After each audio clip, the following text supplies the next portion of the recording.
ഒരുപാട് trading related ആയിട്ടുള്ള videos കണ്ടു, പല സ്ട്രാറ്റജീസ് അപ്ലൈ ചെയ്തു, പല കോഴ്സും എടുത്തു. എന്നിട്ടും ട്രേഡിങ്ങിൽ പ്രോഫിറ്റബിൾ ആകുന്നില്ല എന്നുള്ളതാണ് പല ആളുകളും അഭിമുഖീകരിക്കുന്ന പ്രധാനപ്പെട്ട ഒരു വിഷയം. ഇന്ന് ഈ ഒരു വിഷയത്തെ സംബന്ധിച്ചിട്ടുള്ള ഒരു തുറന്ന ഒരു ചർച്ചയാണ്. അപ്പോൾ നിങ്ങൾ ഫ്രീ അല്ല, അല്ലെങ്കിൽ നിങ്ങൾ ഹർബറി ആണെങ്കിൽ ഇപ്പോൾ ഈ ഒരു വീഡിയോ കാണണ്ട, വാച്ചിലേറ്റിലേക്ക് ഇടാം. എന്നിട്ട് എപ്പോഴാണോ ഫ്രീ ആകുന്നത് അപ്പോൾ മാത്രം കണ്ടാൽ മതി. കാരണം ഇന്നത്തെ ദിവസം നമുക്ക് ഒരു സുപ്രധാനമായിട്ടുള്ള പല തീരുമാനങ്ങളും എടുക്കേണ്ടതായിട്ടുണ്ട്. ആദ്യമായിട്ട് നമുക്ക് എന്താണ് ഒരു നല്ലൊരു ട്രേഡിംഗ് മൈൻഡ് സെറ്റ്, അതെങ്ങനെ രൂപപ്പെടുത്തിയെടുക്കാം എന്നതിനെക്കുറിച്ച് ചർച്ച ചെയ്യാം. നമ്മുടെ ഒരു ട്രേഡറിന് വേണ്ടിയിട്ടുള്ളൊരു മൈൻഡ് സെറ്റ് എന്ന് പറയുന്നത് ഒരു റെസിലിയൻസ് ആയിട്ടുള്ളൊരു മൈൻഡ് സെറ്റാണ് ട്രേഡറിന് വേണ്ടത്. അതായത് ഒരു പോരാളിയുടെ മൈൻഡ് സെറ്റ് ട്രേഡറിന് വേണം. പോരാളിയുടെ മൈൻഡ് സെറ്റ് എന്ന് പറയുമ്പോൾ ട്രേഡ് ചെയ്യുന്ന സമയത്ത് ലാഭങ്ങളുണ്ടാവാം, നഷ്ടങ്ങളുണ്ടാവാം. ഈ നഷ്ടങ്ങളുണ്ടാകുമ്പോൾ ട്രേഡേഴ്സ് മെൻ്റലി വളരെയധികം വീക്കാവും. വളരെയധികം വീക്കായിട്ട് ചില ആളുകൾ ട്രേഡിങ് തന്നെ നിർത്തി പോകും. ചില ആളുകൾ ബ്രോക്കറിനെ കുറ്റം പറയും. ചില ആളുകൾ ഈ സിസ്റ്റത്തെ തന്നെ കുറ്റം പറഞ്ഞിട്ട് പോകും. അങ്ങനെ ഒരു മൈൻഡ് സെറ്റ് നമുക്ക് ഉണ്ടാകരുത്. കാരണം ട്രേഡിങ്ങിൽ ലാഭനഷ്ടങ്ങളുണ്ട്. അപ്പോൾ ഈ ഒരു റെസിലിയൻസ് മൈൻഡ് സെറ്റ് എന്ന് പറഞ്ഞു കഴിഞ്ഞാൽ ഇത് തിരിച്ച് കയറണം. ഇത് നഷ്ടം ഉണ്ടായിട്ടുണ്ടെങ്കിൽ മേ ബി മറുഭാഗത്ത് ആർക്കോ ലാഭം ഉണ്ടായിട്ടുണ്ടല്ലോ. ഡെറിവേറ്റീവിലൊക്കെ ട്രേഡ് ചെയ്യുന്ന ആളുകൾക്ക് അറിയാം, ഒരു ഭാഗത്ത് നഷ്ടം ഉണ്ടെങ്കിൽ മറ്റൊരു ഭാഗത്ത് ആരോ ലാഭം ഉണ്ടാക്കിയിട്ടുണ്ട്. അതല്ലെങ്കിൽ നമ്മൾ എല്ലാ ദിവസവും നഷ്ടമല്ല, ചില ദിവസങ്ങൾ പ്രോഫിറ്റബിൾ ആയിട്ടുമുണ്ട്.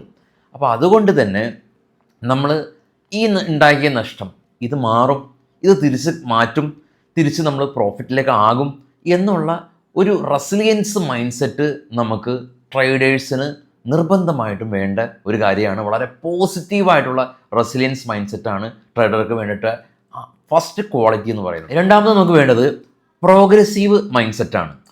ഈ ട്രേഡിങ്ങിനെ പറ്റി പറയുമ്പോൾ പല ആളുകൾ പറയും, പഴയ ആളുകൾ പറയുന്നത് ഇതൊരു സ്കാം ആണെന്നൊക്കെ ഉള്ളതാണ്. പക്ഷേ പുതിയ ആളുകൾക്ക് ആ ഒരു അഭിപ്രായമല്ല. പക്ഷേ പുതിയ ആളുകൾക്കുള്ള മറ്റൊരു അഭിപ്രായം എന്ന് പറയുന്നത് ഇവിടെ ജെയിൻ സ്ട്രീറ്റ് ഉണ്ട്, ഇവിടെ സ്മാർട്ട് മണി ആളുകളുണ്ട്, ഇവരെല്ലാ ആൾക്കാരും നമ്മളെ പൈസ അങ്ങ് അടിച്ചു മാറ്റി കൊണ്ടുപോകും. നമ്മളെ സ്റ്റോപ്പ് ലോസ് വെക്കുന്ന സ്റ്റോപ്പ് ലോസൊക്കെ ഇവരങ്ങ് ട്രയൽ ചെയ്ത് ഇവരങ്ങ് കൊണ്ടുപോകും. നമ്മളെല്ലാ ആൾക്കാരും ഇവർ കണക്കിലാക്കും, നമ്മുടെ പൈസയെല്ലാം തന്നെ മറ്റുള്ള ആൾക്കാർ കൊണ്ടുപോകും എന്നുള്ള ഒരു നെഗറ്റീവ് മൈൻഡ് സെറ്റ് കുറച്ച് ആളുകൾക്കുണ്ട്. ഈ തോറ്റ ആളുകൾക്ക് 100% ഇങ്ങനെ ഒരു നെഗറ്റീവ് മൈൻഡ് സെറ്റ് ഉണ്ടായി കാണണം. നമ്മളതൊക്കെ മാറ്റി ഒരു പ്രോഗ്രസീവ് മൈൻഡ് സെറ്റ് ഉണ്ടാക്കിയെടുക്കേണ്ടതായിട്ടുണ്ട്. കാരണം ചില കാര്യങ്ങൾ നമുക്ക് കൺട്രോൾ ചെയ്യാൻ പറ്റും, ചില കാര്യങ്ങൾ നമുക്ക് കൺട്രോൾ ചെയ്യാനായിട്ട് സാധിക്കില്ല. ഇനി ഈവൻ അങ്ങനെ ഒരു എൻറ്റിറ്റി ഉണ്ട് എന്ന് തന്നെ ഇരിക്കട്ടെ, അതായത് നമ്മളെ സ്റ്റോപ്പ് ലോസുകളെല്ലാം തന്നെ വിഴുങ്ങുന്ന വലിയ തിമിംഗലങ്ങൾ മാർക്കറ്റിൽ ഉണ്ട് എന്ന് തന്നെ ഇരിക്കട്ടെ, നമുക്കത് കൺട്രോൾ ചെയ്യാൻ സാധിക്കുമോ? ഇല്ല, നമുക്കത് കൺട്രോൾ ചെയ്യാൻ സാധിക്കില്ല. നമുക്ക് എന്താ കൺട്രോൾ ചെയ്യാൻ സാധിക്കുന്നത്? നമുക്ക് കൺട്രോൾ ചെയ്യാൻ സാധിക്കുന്നത് നമ്മളുടെ അറ്റ്ലീസ്റ്റ് നമ്മളുടെ ലോസ് അതെങ്കിലും നമുക്ക് കൺട്രോൾ ചെയ്യാൻ സാധിക്കും. അതായത് ഒരു ലോസ് ഉണ്ടായി വരുമ്പോൾ കട്ട് ചെയ്ത് മാറ്റാനായിട്ടുള്ളൊരു കഴിവ് അല്ലെങ്കിൽ ആ ഒരു കൺട്രോൾ ആരുടെ കയ്യിലാണ്? നമ്മളുടെ കയ്യിലാണ്. അല്ലാതെ ജെയിൻ സ്ട്രീറ്റിൻ്റെ കയ്യിലല്ല, സ്മാർട്ട് മണി ആളുകളുടെ കയ്യിലുമല്ല, നമ്മളെ സ്റ്റോപ്പ് ലോസുകൾ ട്രയൽ ചെയ്ത് കൊണ്ടുപോകുന്ന ആളുകളുടെ കയ്യിലുമല്ല. ഒരു ലോസ് വരുമ്പോൾ അത് ആദ്യമേ തന്നെ കട്ട് ചെയ്ത് മാറ്റാനുള്ള കഴിവ്, ആ ഒരു ഉത്തരവാദിത്വം നമ്മളുടെ കയ്യിലാണ്. ആ ഒരു ഉത്തരവാദിത്വത്തിൽ നിന്ന്, ആ ഒരു റെസ്പോൺസിബിലിറ്റിയിൽ നിന്ന് നമ്മൾ മാറി, നമ്മൾ ആ ഒരു ഉത്തരവാദിത്വം എടുക്കാതെ അതിൻ്റെ പഴി മറ്റുള്ള ഈ സ്മാർട്ട് മണി ആളുകളുടെ ദേഹത്തേക്ക് ഇടരുത് എന്നുള്ളതാണ്. മൂന്നാമതുള്ളത് ഒരു സ്റ്റേബിൾ മൈൻഡ് സെറ്റാണ്. മാർക്കറ്റിൽ അപ്പ് ആൻഡ് ഡൗൺസുകൾ ഉണ്ടാവാം. മാർക്കറ്റ് ചില സമയങ്ങളിൽ ഇലക്ഷൻ ഉണ്ടാവാം, ചില സമയങ്ങളിൽ US നിന്നോ അല്ലെങ്കിൽ ഇന്ത്യയിൽ നിന്നോ പല രാജ്യങ്ങളിൽ നിന്നോ പല ഈവൻറ്റുകൾ ഉണ്ടാവാം. അതനുസരിച്ച് മാർക്കറ്റ് വലിയ തോതിൽ റിയാക്ട് ചെയ്യപ്പെടാം, വിക്സ് സ്പൈക്ക് ചെയ്യാം. അങ്ങനെ മാർക്കറ്റ് എപ്പോഴും ഒരു വലിയ വോളറ്റൈലായ ഒരു രീതിയിലായിരിക്കാം ഉണ്ടാവുക. വളരെ മൈന്യൂട്ടായിട്ടുള്ള സമയത്താണ് ഈ ഒരു സിനാരിയോ ഉണ്ടാവുന്നത്. ബാക്കിയുള്ള സമയം മാർക്കറ്റ് ഒരേ ഡയറക്ഷനിലേക്ക്, അതായത് അപ്പ് സൈഡിലേക്ക് അല്ലെങ്കിൽ ഡൗൺ സൈഡിലേക്ക് അല്ലെങ്കിൽ കൺസോൾട്ടേറ്റ് ചെയ്തൊക്കെ പോകുന്ന സിനാരിയോസാണ് കണ്ടുവരാറ്. അപ്പോൾ ഈ എല്ലാ സാഹചര്യങ്ങളിലും നമ്മുടെ മൈൻഡ് സെറ്റ് വളരെ സ്റ്റേബിളായ രീതിയിൽ നിലനിർത്തുക എന്നുള്ളതാണ്. ചില സമയങ്ങളിൽ മാർക്കറ്റിൽ നിന്ന് മാറി നിൽക്കുക, ചില സമയങ്ങളിൽ മാർക്കറ്റിൽ പാർട്ടിസിപ്പേറ്റ് ചെയ്യുക. ഈ സ്റ്റേബിൾ മൈൻഡ് സെറ്റ് എന്ന് ഉദ്ദേശിക്കുന്നത് നമ്മളുടെ അക്കൗണ്ട്, അതിൽ വരുന്ന PNL, ഇതിൽ മാത്രം കോൺസെൻട്രേറ്റ് ചെയ്യുക. മറ്റുള്ള ആളുകൾ ഉണ്ടാകുന്ന പ്രോഫിറ്റ്, മറ്റുള്ള ആളുകൾ പ്രോഫിറ്റ് ഉണ്ടാക്കി അവരിടുന്ന സ്ക്രീൻഷോട്ട്, അത് സത്യമാണോ, അത് മിഥ്യയാണോ, അല്ലെങ്കിൽ അതിൻ്റെ പുറകെ പോയിട്ട് നമുക്ക് യാതൊന്നും കിട്ടാൻ പോകുന്നില്ല. നമ്മൾ വളരെ സ്റ്റേബിളായി നമ്മളുടെ മാത്രം കാര്യം, നമ്മളെ മാത്രം ട്രേഡിങ് കാര്യങ്ങളിൽ നോക്കി മാർക്കറ്റ് ഫേവറബിൾ ആണെങ്കിൽ മാത്രം ഒരു ട്രേഡ് എടുക്കാനായിട്ട് പാടുള്ളൂ എന്നുള്ള ഒരു ട്രേഡിംഗ് സെറ്റപ്പ് നമ്മൾ ബിൽഡ് ചെയ്ത് അതിലേക്ക് ഒതുങ്ങി നിന്ന് ട്രേഡ് ചെയ്യുന്നത് വളരെയധികം ഉചിതമായിരിക്കും. അങ്ങനെ ഒരു സ്റ്റേബിൾ മൈൻഡ് സെറ്റ് ഉണ്ടാക്കിയെടുക്കാൻ നമുക്ക് അവസാനമായിട്ടുള്ളത് നമ്മൾ നമ്മളിൽ വിശ്വസിക്കുക എന്നുള്ളതാണ്. ഒരു പാനിക് മൈൻഡ് സെറ്റ് നമ്മൾ ഉണ്ടാക്കിയെടുക്കരുത്. നമ്മളിൽ നമുക്കൊരു വിശ്വാസം വേണം. നമ്മളുടെ ട്രേഡ് സെറ്റപ്പുകളിൽ അതിൽ പോരായ്മകളുണ്ടാവാം, അത് നമ്മൾ തന്നെ അതിനെ പരിഹരിക്കുക. പക്ഷേ നമ്മളൊരു മോശക്കാരനായ ഒരു ട്രേഡർ ആണെന്നുള്ളൊരു വിചാരം നമുക്ക് ഒരിക്കലും ഉണ്ടാവരുത്. അതല്ലെങ്കിൽ വേറെ ആളുകളുടെ പ്രോഫിറ്റ് കാണുമ്പോൾ നമ്മളെക്കാൾ മികച്ച ട്രേഡർ അവനാണെന്നുള്ള ഒരു വിചാരം നമുക്ക് ഉണ്ടാവരുത്. കാരണം നമ്മളെ വിശ്വസിച്ചാൽ, നമുക്ക് നമ്മുടെ കഴിവുകളിൽ വിശ്വാസം ഉണ്ടെങ്കിൽ മാത്രമാണ് നമുക്ക് ട്രേഡിംഗ് എന്ന് പറഞ്ഞ മേഖലയിൽ നമുക്ക് മുന്നോട്ട് പോകാനായിട്ട് പറ്റുള്ളൂ.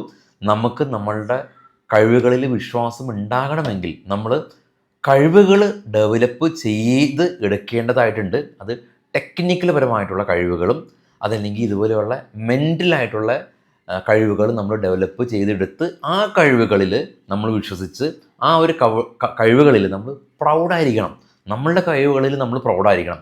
നമ്മളുടെ കഴിവുകളിൽ അല്ലെങ്കിൽ നമ്മൾ പ്രൗഡല്ല എങ്കിൽ പിന്നെ ആരാണ് പ്രൗഡ് ആവേണ്ടത്? നമ്മളാണ് നമ്മളുടെ ഹീറോ. നമുക്ക് ഒരു സെൽഫ് കോൺഫിഡൻസ് വേണം. നമ്മളുടെ ട്രേഡ് സെറ്റപ്പ് അല്ലെങ്കിൽ ഈവൻ ലോസ് ഉണ്ടാക്കിയാലും നമ്മൾ തിരിച്ച് ആ ലോസിനെ മാറ്റി പ്രോഫിറ്റിലേക്ക് കൊണ്ടുവരും എന്നുള്ള ഒരു തീരുമാനം അല്ലെങ്കിൽ വളരെ പോസിറ്റീവായിട്ടുള്ള ഒരു കോൺഫിഡൻ്റ് ആയിട്ടുള്ളൊരു മൈൻഡ് സെറ്റോട് കൂടിയിട്ടാണ് നമ്മളെപ്പോഴും ട്രേഡ് ചെയ്യുക എന്ന് കരുതി. ട്രേഡിംഗ് എന്ന് പറയുന്നത് ഒരു യുദ്ധമൊന്നുമല്ല. ഒരു വാരിയറിനെ പോലെ നമ്മൾ അറ്റാക്ക് ചെയ്ത് ചെയ്യേണ്ട കാര്യമല്ല ട്രേഡിങ്. വളരെ പീസ്ഫുൾ കാമായ വളരെ സ്പിരിച്വലി ചെയ്യേണ്ട ഒരു കാര്യമാണ് ട്രേഡിങ്. നമ്മളെ മനസ്സിന് ശക്തി ഉണ്ടായാൽ മതി. അല്ലാതെ നമ്മൾ വളരെ അഗ്രസീവായിട്ടുള്ള അപ്രോച്ച് ട്രേഡിങ്ങിൽ വേണ്ട. വളരെ പീസ്ഫുള്ളായിട്ടുള്ള അപ്രോച്ച്. നമുക്ക് നമ്മളുടെ സെറ്റപ്പ് വന്നോ ട്രേഡ് ഉണ്ട്, നമുക്ക് നമ്മുടെ സെറ്റപ്പ് വന്നില്ലേ ട്രേഡ് ഇല്ല. മറ്റുള്ള ആളുകളുടെ പ്രോഫിറ്റിലും നിങ്ങളുടെ ട്രേഡിംഗ് ഗുരൂസിൻ്റെ പ്രോഫിറ്റിലും ഒന്നും തന്നെ കണ്ണും നട്ട് അവരുടെ പോർട്ട്ഫോളിയോ വലുതായി അവർ ട്രേഡിങ്ങിൽ നിന്ന് പല അച്ചീവ്മെൻറ്റ് കിട്ടി എന്നുള്ള കാര്യത്തിൽ വലിയ തോതിൽ കൺസേൺ ആവണ്ട. അതൊക്കെ നിങ്ങളിൽ ഒരു സ്പാർക്ക് ഉണ്ടാക്കാനായിട്ട് മാത്രം യൂസ് ചെയ്താൽ മതി. മറ്റൊരാൾ ട്രേഡിങ്ങിൽ നിന്ന് പ്രോഫിറ്റ് ഉണ്ടാക്കിയിട്ടുണ്ടെങ്കിൽ അതിൽ സന്തോഷം കണ്ടെത്തുക, അത് അവരുടെ കഴിവ്. അതിൽ നിന്ന് ഒരു പോസിറ്റിവിറ്റി മാത്രം ഉൾക്കൊള്ളുക. അല്ലാതെ അയാൾ ഫോളോ ചെയ്യേണ്ട കാര്യമില്ല. കാരണം അവർ പ്രോഫിറ്റ് ഉണ്ടാക്കിയിട്ടുണ്ടെങ്കിൽ ഞാൻ അണ്ടർലൈനിട്ട് പറയുകയാണ്, ഉണ്ടാക്കിയിട്ടുണ്ടെങ്കിൽ അത് ഒരു ഓവർനൈറ്റ് നടന്ന ഒരു പ്രോസസ്സ് ആകില്ല. അതിൻ്റെ പുറകിൽ ഒരുപാട് പഠനങ്ങളും ഒരുപാട് ഹർഡിൽസും എല്ലാം തന്നെ താണ്ടിയിട്ടാവാം പ്രോഫിറ്റ് ഉണ്ടാക്കിയിട്ടുള്ളത്. ഇത് നമ്മളുടെ ജേണിയാണ്, ഇത് നമ്മളുടെ കഥയാണ്. ഈ ഒരു കഥയിൽ നമ്മൾ മുന്നോട്ട് പോവുക. മറ്റുള്ള ആളുകളുടെ പോസിറ്റീവായിട്ടുള്ള കഥകളെല്ലാം തന്നെ നമ്മളൊരു റോ മെറ്റീരിയലായിട്ട് എടുത്ത് അതൊരു സ്പാർക്ക് നമ്മുടെ മനസ്സിലുണ്ടാക്കി നമ്മളുടെ ഒരു വിജയത്തിന് വേണ്ടിയിട്ട് പോരാടുക. സൈലൻ്റായിട്ട് പോരാടുക. ഞാൻ റിപ്പീറ്റ് ചെയ്യുകയാണ്, ഒരു വാരിയറിനെ പോലെ അഗ്രസീവായിട്ടുള്ളൊരു അപ്രോച്ചല്ല, വളരെ സൈലൻ്റായിട്ട് പോരാടുക എന്നുള്ള ഒരു calm and quite and spiritual ആയിട്ടുള്ളൊരു മൈൻഡ് സെറ്റ് ഡെവലപ്പ് ചെയ്യുകയാണെങ്കിൽ ഞാൻ ഈ വീഡിയോയിൽ പറയുന്ന കാര്യങ്ങൾ ഒട്ടും ഹാംഫുൾ അല്ലാത്ത കാര്യങ്ങളാണ്. ഇത് ഡെവലപ്പ് ചെയ്യുകയാണെങ്കിൽ തീർച്ചയായിട്ടും നമുക്ക് അത് ഗുണകരമായി ആണ് വരുള്ളൂ. അല്ലാതെ ഒരിക്കലും നിങ്ങൾ അഗ്രസീവ് ആവാതെ വളരെ piece and calm and spiritually നിങ്ങൾ ട്രേഡിങ്ങിനെ അപ്രോച്ച് ചെയ്യുകയാണെങ്കിൽ മേ ബി ഒരു ഡിഫറെൻറ്റ് ഇൻസൈറ്റ് നമുക്ക് ട്രേഡിങ്ങിൽ കിട്ടിയേക്കാം. അങ്ങനെ കിട്ടട്ടെ എന്ന് ആശംസിക്കുന്നു. Thank you.